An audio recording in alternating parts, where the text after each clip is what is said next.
నమస్తే. Welcome to BRK education. నేను దేవిక. ఇప్పుడు మనతో పాటు అయితున్నారు DSC faculty Shaik polity Pasha. Sir అయితే మనతో పాటు ఉన్నారు. ఇప్పుడు సార్ గారితో మనకున్న డౌట్స్‌నన్నీ క్లియర్ చేసుకుందాము. నమస్తే సార్. నమస్తే అమ్మా. సార్, ఏపీలో అయితే చాలా డేస్ నుంచి డీఎస్సీ నోటిఫికేషన్ ఎప్పుడొస్తుందా అని చెప్పేసి చాలామంది వెయిట్ చేశారు. సో ఇప్పుడైతే నోటిఫికేషన్ అనేది వచ్చేసింది. సో ఇది మీకెలా అనిపిస్తుంది సార్?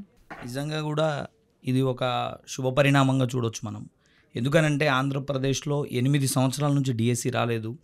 ఈ 8 సంవత్సరాల తర్వాత సుదీర్ఘంగా చాలామంది పిల్లలు పాపం కుటుంబాల్ని వదిలిపెట్టి పెళ్ళిళ్ళకు పోకుండా, ఫంక్షన్లకు పోకుండా హాస్టల్లో ఉంటూ చదువుతూ చాలామంది ఈ డిఎస్సి గురించి ఎదురు చూస్తూ ఉన్నారు. సో అలాంటి ఆ పిల్లల యొక్క వాళ్ళ కోరిక నెరవేరేలా ఈరోజు ఆంధ్రప్రదేశ్ ప్రభుత్వం 16,400 పోస్టులతో డిఎస్సి నోటిఫికేషన్ వేయడం అనేది నిజంగా కూడా చాలా శుభ పరిణామం, ఆహ్వానించదగ్గ పరిణామంగా మనం దీన్ని చూడొచ్చు మేడం. సో సార్, ఇప్పుడు ఈ నోటిఫికేషన్ అనేది చాలా పెద్ద నోటిఫికేషన్. సో ఇది 45 రోజులు మాత్రమే సమయం ఇచ్చారు. సో దీన్ని మీరు ఎలా చూస్తారు సార్? మరి అంటే నిజానికి 45 రోజులు సమయం ఇచ్చినట్లు కనబడుతుంది. కాకపోతే దీన్ని మనం చాలా ముందుకెళ్ళి ఒకసారి ఆలోచించాలి. ఎట్లా అన్నప్పుడు జగన్మోహన్ రెడ్డి గారి ప్రభుత్వంలో నోటిఫికేషన్ రాలేదు, డిఎస్సి నోటిఫికేషన్ వేయలేదు. గత ప్రభుత్వంలో ఇది అందరికీ తెలిసిన విషయమే.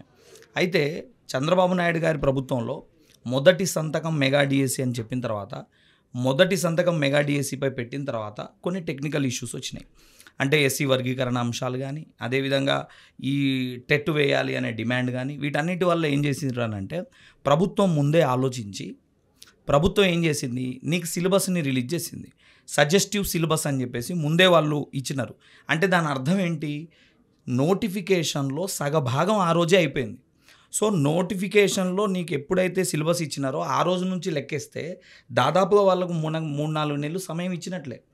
ఇప్పుడు కేవలం మనకి ఇచ్చినది ఏంటి, ఈ 45 రోజుల్లో అప్లికేషన్లు తీసుకోవాలి, ఈ 45 రోజుల్లో హాల్ టికెట్స్ డౌన్లోడ్ చేయించాలి, ఈ 45 రోజుల్లో సెంటర్ అలాట్మెంట్ చేయాలి, 45 రోజుల్లో ఎగ్జామ్స్ను పెట్టి ఆ తర్వాత మనకేం చేస్తారు, రిజల్ట్ని డిక్లేర్ చేస్తారు. అంటే ఇక్కడ మనం గమనించాల్సింది, ఈ 45 రోజులని మాత్రమే మీరు ఈ రోజు నుంచి తీసుకుంటే కనుక కష్టం. అది సజెస్టివ్ సిలబస్ ఇచ్చిన రోజు నుంచి తీసుకుంటే ఇది మంచి నోటిఫికేషన్ అని చెప్పొచ్చు. పైగా ఎంతోమంది చాలా లాంగ్ నుంచి ప్రిపేర్ అవుతున్నారు కాబట్టి, 8 ఏళ్ల నుంచి ప్రిపేర్ అయ్యే వాళ్ళు ఉన్నారు. ఒక పిల్లవాడు కర్నూలు డిస్టిక్లో ఒక పిల్లవాడు అంతకుముందు 2018 డిఎస్సి కూడా 3 సంవత్సరాలు ప్రిపేర్ అయ్యాడు. ఆ 3 సంవత్సరాలు ప్రిపేర్ అయినప్పుడు కూడా అతనికి డిఎస్సి రాలా. ఇప్పుడు మళ్ళీ ఆ 2018 నుంచి ఇప్పటి వరకు చదువుతున్నాడు. అంటే 2018 నుంచి ఇటువైపు తీసుకుంటే ఒక 8 సంవత్సరాలు, అటువైపు తీసుకుంటే 3 సంవత్సరాలు, అంటే 11 సంవత్సరాలు ఒక అభ్యర్థి ఒకే ఉద్యోగం కోసం ప్రిపేర్ అవుతూ ఉన్నాడు. అంటే ఇప్పుడు అతనికి ఈ 45 రోజుల సమయం అనేది సరిపోతుంది కదా. అంటే ఇక్కడ మనం ఆలోచించాల్సింది, ఈ 45 రోజుల సమయాన్ని కూడా కేవలం రివిజన్ కోసం ఉపయోగించుకోవాలి తప్ప, నువ్వు ఇప్పుడు పుస్తకం పడతా అంటే బ్రతుకు అస్సామీ అవుతుంది. కాబట్టి ఖచ్చితంగా మనం గుర్తుపెట్టుకోవాల్సింది, ఈ 45 రోజుల సమయం రివిజన్ చేసే వారికి మాత్రం చాలా సంపూర్ణమైన సమయం. ఒకళ్ళిద్దరూ దీన్ని జీర్ణించుకోవడానికి చాలా ఇబ్బంది పడతారు, 45 రోజుల సమయం ఎట్ట సరిపోతుంది సార్ అని చెప్పి. బట్ కాకపోతే మనం సజెస్టివ్ సిలబస్ ఇచ్చిన రోజు నుంచి తీసుకున్నట్లయితే ఈ ఇచ్చిన సమయం అనేది చాలా అద్భుతమైనటువంటి సమయం. పైగా 16,400 పోస్టులు, చిన్న నోటిఫికేషన్ అనండి ఇదేమన్నా?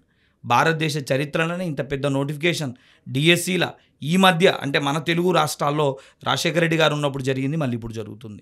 కాబట్టి ఇంత పెద్ద డిఎస్సి నోటిఫికేషన్ వచ్చినప్పుడు ఖచ్చితంగా మనం ప్రణాళికాబద్ధంగా ఉండాలి. ఎవరైతే లాంగ్ టర్మ్లో ప్రిపేర్ అవుతూ ఉన్నారో వారు ఖచ్చితంగా దీన్ని బెస్ట్ నోటిఫికేషన్గా పరిగణిస్తారు. ఇచ్చిన సమయం కూడా చాలా మంచి సమయంగానే పరిగణిస్తారు. కాబట్టి విద్యార్థి అనేవాడు నోటిఫికేషన్ ముందు వరకు చదువుకోవాలి, నోటిఫికేషన్ వచ్చాక రివిజన్ చేసుకోవాలి. సో ఈ 45 రోజులు కూడా ఎవరైతే రివిజన్ చేస్తారో వారు ఉద్యోగం సాధించే అవకాశం ఉంటుంది.